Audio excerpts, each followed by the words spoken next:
بسم الله الرحمن الرحيم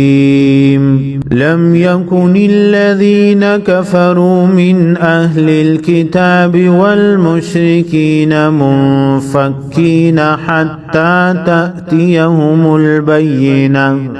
رسول من الله يتلو صحفا مطهرة فيها كتب قيمة وما تفرق الذين أوتوا الكتاب إلا من بعد ما جاءتهم البينة وما أمروا إلا ليعبدوا الله مخلصين له الدين حنفاء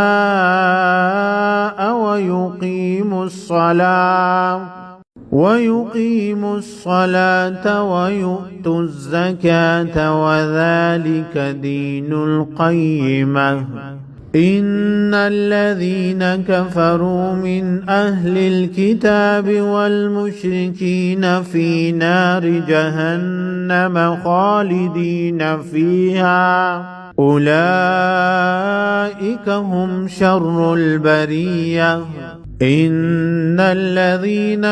آمنوا وعملوا الصالحات أولئك هم خير البرية جزاؤهم عند ربهم جنات عدن تجري من تحتها الأنهار خالدين فيها أبدا رضي الله عنهم ورضوا عنه ذلك لمن خشي ربه